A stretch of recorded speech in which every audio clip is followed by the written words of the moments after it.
Hai semuanya, Assalamualaikum warahmatullahi wabarakatuh. Ketemu lagi dengan aku, Suryaningsih. Pada kesempatan kali ini kita akan membahas mengenai laporan arus kas. Tapi sebelumnya, buat kalian yang baru aja datang di channel YouTube aku, jangan lupa buat subscribe, tekan tombol bell, like, komen, dan share ya, biar kalian gak ketinggalan untuk updatean video aku yang terbaru. Terima kasih. Oke, langsung aja kita bahas mengenai laporan arus kas. Laporan arus kas adalah suatu laporan keuangan yang ada di dalam perusahaan berupa aliran kas masuk dan aliran kas keluar di dalam suatu periode akuntansi perusahaan. Nanti kita bisa melihat apakah ada penurunan kas atau ada kenaikan kas.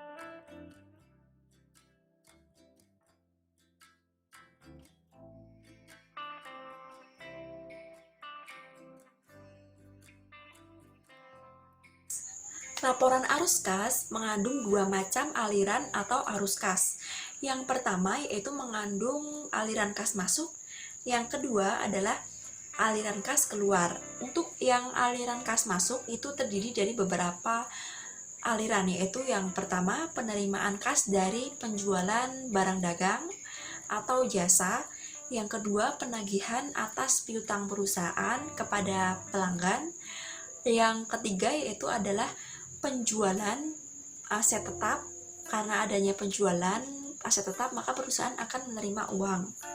Lalu ada penerimaan investasi dari pemilik dan adanya hasil penjualan atas investasi saham secara tunai.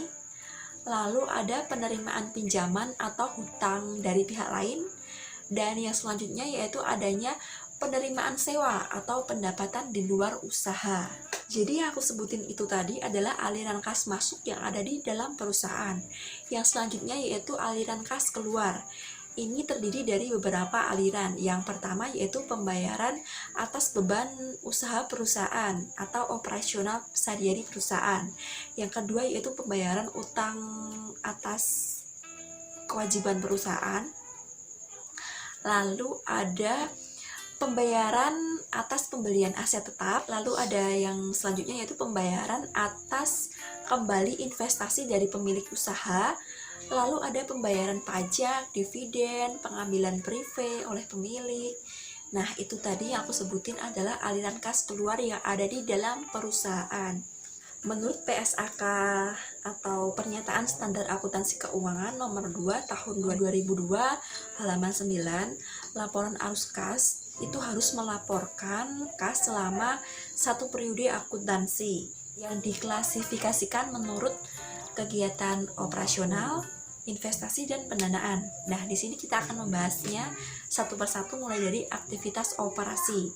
Nah, aktivitas operasi ini adalah aktivitas sehari-hari perusahaan atau operasional perusahaan.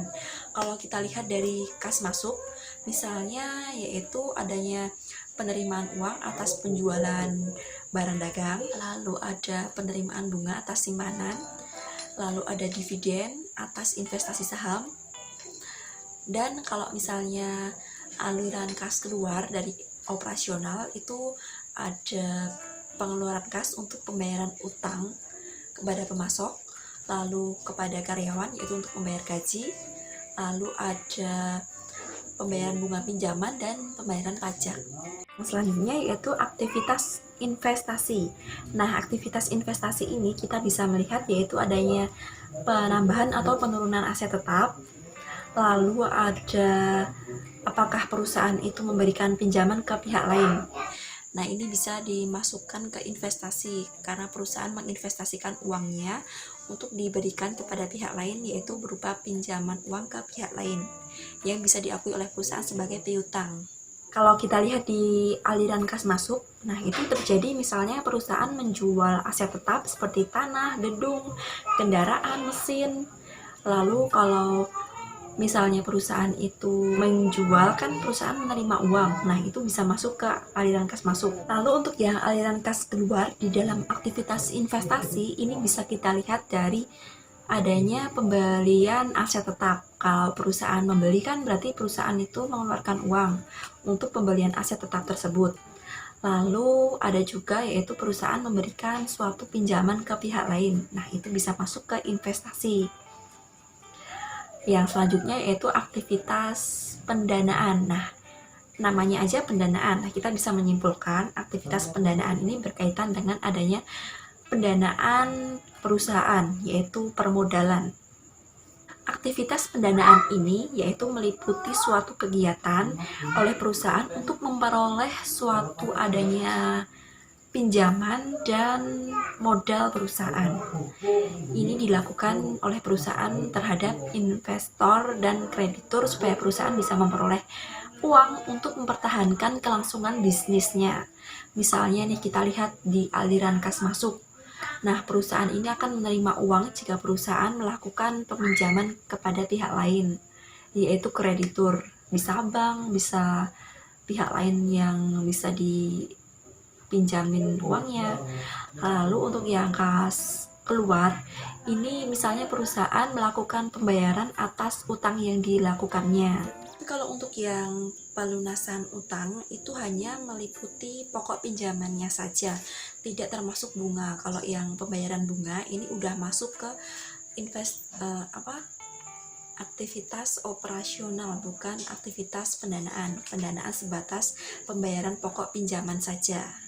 Untuk aliran kas masuk yang ada di aktivitas pendanaan ini juga bisa lebih diperluas lagi, yaitu adanya pengeluaran wesel, lalu ada penerbitan saham supaya perusahaan ini bisa memperoleh uang dari pihak lain. Nah, setelah membahas ini semua, dapat disimpulkan laporan arus kas perusahaan itu adalah laporan yang menggambarkan adanya aliran kas perusahaan, aliran kas masuk dan keluar di dalam perusahaan dalam satu periode akuntansi. Untuk kegiatannya itu ada 3, investasi, pendanaan, operasional. Kalau diurutkan sebenarnya itu yang pertama adalah pendanaan. Kan nggak mungkin perusahaan itu langsung berjalan tanpa adanya pendanaan terlebih dahulu. Jadi perusahaan harus melakukan pendanaan terhadap perusahaannya, baru perusahaan akan bisa melakukan operasional. Nah, setelah perusahaan melakukan operasional, perusahaan akan menghasilkan suatu laba atau penghasilan. Nah, penghasilannya ini bisa digunakan untuk investasi.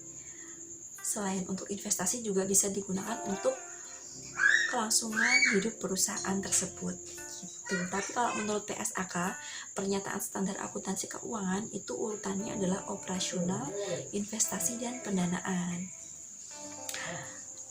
Itu dulu yang dapat aku sampaikan ya teman-teman. Kurang lebihnya mohon maaf.